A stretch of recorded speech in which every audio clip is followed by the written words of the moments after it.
EPAWA meteorologist Bobby Martin here with your outlook for June 13th, 2024. It is Thursday. The Thursday video forecast is proudly sponsored by Kleckner & Sons Appliances. Family owned and operated, Kleckner & Sons have been serving the Greater Lehigh Valley region since 1945. Kleckner & Sons are here to serve your appliance needs at two convenient locations in the Lehigh Valley, 2177 MacArthur Road in Whitehall and 575 Chestnut Street in Emmaus. The leader in sales and service prides itself in providing outstanding continuous customer service from the moment the customer steps through the door. Kleckner's provides a wide range of name brand appliances to target all of your appliance needs.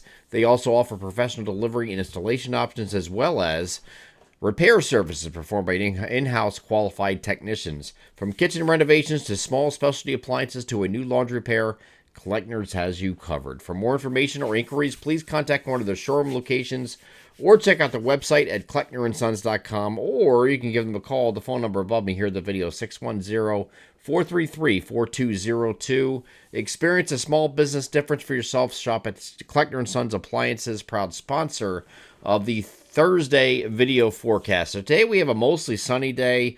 Pretty nice day, other than the fact that it's going to be warmer, a lot warmer than it was yesterday, the last couple of days. And it's also going to be a little bit more humid. Not crazy humid, but it's going to be a little bit more humid. 84 to 88 is the temperature spread as you see above me here in the video.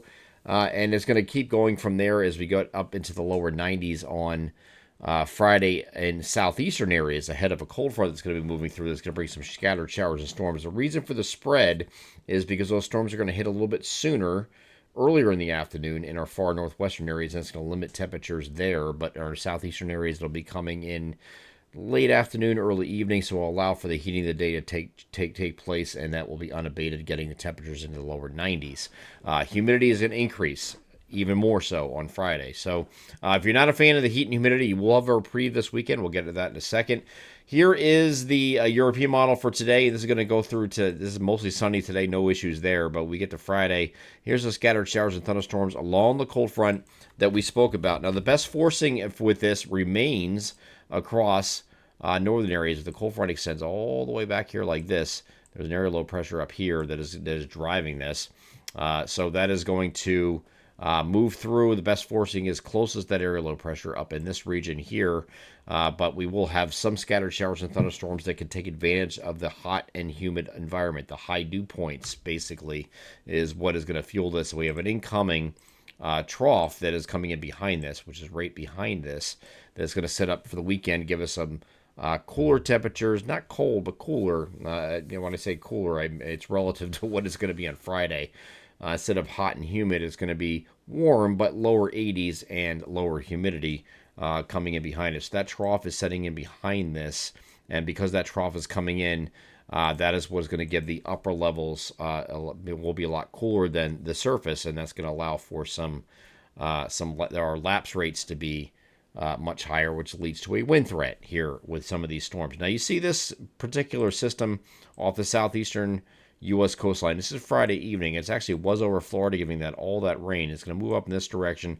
This cold front that's here is going to pick this up and send it continuing in northeast. It's not going to move into our area at all, but there could be a rip current concern here along the Jersey, Delaware, and Maryland beaches with this as it passes by. Some increased surf and some rip currents possible.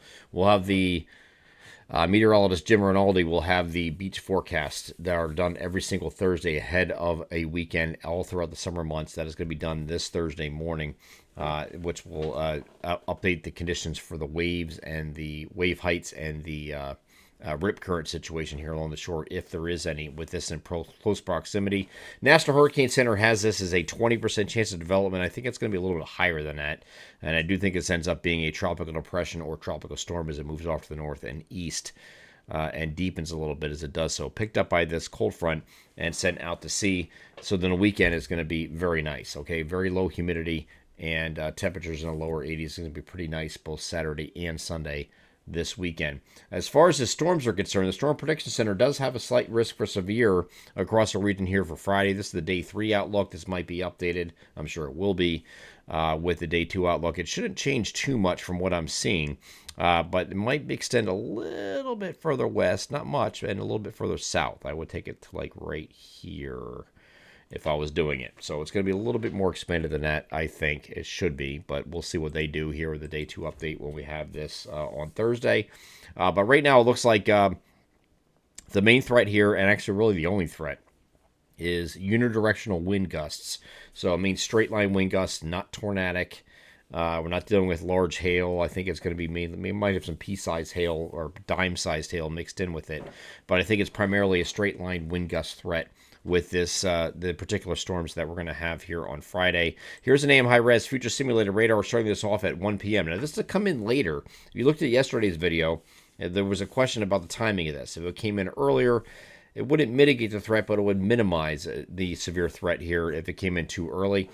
This is now actually slowed up a little bit with this threat. This is 3 o'clock in the afternoon. Instead of these storms being all the way down here like it was showing before, now they're all the way up here. So that difference in timing allows the heating of the day, which is going to be a partly cloudy start to your day on Friday, to last longer. It allows the instability to build, allows the lapse rates to increase, which, of course, leads to a straight line wind threat with any of these storms. So that means that the longer this waited, that's not a good thing if you wanted to avoid the severe storms. And we do have the opportunity for that to occur. I don't think it's going to really occur so much here in the Williamsport, Lock Haven, Selinsgrove area. They're just going to be initiating at that point. Once you get east of there, though, it's game on for some stronger storms. You can see that here as this line really gets going. Late afternoon and early evening. So places like Northeast PA, Lehigh Valley, Reading, Harrisburg, Lancaster would be in game for that. And that's pretty much in line with what they have here. Okay. So I really don't see too much of a fundamental difference from what the SPC has now. So I don't expect any really wholesale changes from the day 3 outlook that they introduced yesterday and what the day 2 outlook will be today. So it shouldn't be too much different. But once it does hit the Delaware River, aside from some stronger storms maintaining in northern New Jersey, I think it's going to kind of flatline a little bit and turn into garden variety storms that head southeast of the Delaware River and far southeastern Pennsylvania, heading toward the Philadelphia metro. Just don't think it's going to have the juice for that at that point to really continue. We'll have some storms, but not really severe potential. That's going to be, again, the best severe potential is going to be kind of right in here, I think, somewhere in there. So we'll see how this progresses over the next 24 to 36 hours, but we're already alerting our utility clients for this because this is something that is obviously concerning for any kind of wind interruptions with power and things like that. So we're going to continue to stay on top of this over the next couple of days. Again, nice weekend this weekend, mostly sunny both days, Saturday and Sunday, lower 80s and lower humidity. Very nice. Enjoy it while you can, though, because next week we have a ridge building in and it's going to be very hot starting on Monday. Here's that trough that we have over the northeast United States this weekend. It's kind of sitting here like this, but notice all this out here. This is going to start expanding in this direction, and that's going to head in our region next week, starting on Monday, with temperatures cracking 90 in many areas already. And then this ridge is going to continue to build and build and build. By the time we get to midweek, it's going to be sitting right over top of very anomalously warm temperatures in the middle 90s and very high humidity values. So it's not going to be a very nice stretch here going from Monday all the way through probably next weekend. It looks like with these very hot temperatures, 90 or better every single day. And again, in the middle of the week is probably going to be the worst, where you have middle 90s, maybe some upper 90s in our southeastern areas. It's going to be pretty hot. So it looks like it's going to be a prolonged heat wave that we're dealing with. And at the same time, not a lot of precipitation, probably not much at all. Maybe an isolated air mass thunderstorm here mixed in if you're lucky. This is Tuesday. There's Wednesday. There's really nothing after that point. So it's going to be pretty dry. This goes all the way through next Saturday, following Saturday.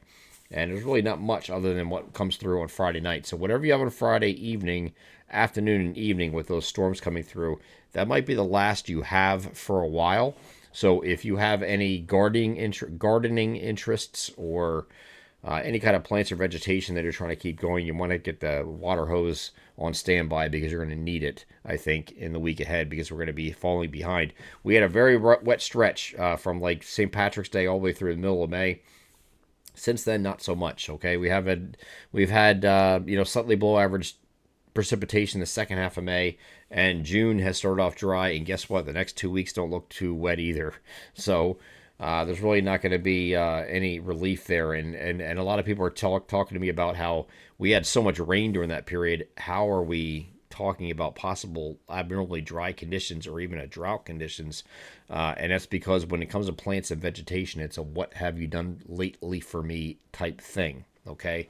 So the reservoirs are good, the water table is good, but when you're talking about plants and vegetation, it's what have you done for me lately? And it hasn't been doing much. And if you don't continue to stay on top of that with watering routinely, you're going to have the grass start dying out or going into dormant stage, and you're going to have your plants and vegetation suffering because of the dry conditions that are in place. So if we don't get any rain or very minimal rain, that's going to start to suffer. You have to start using some kind of manual watering in order to keep that going.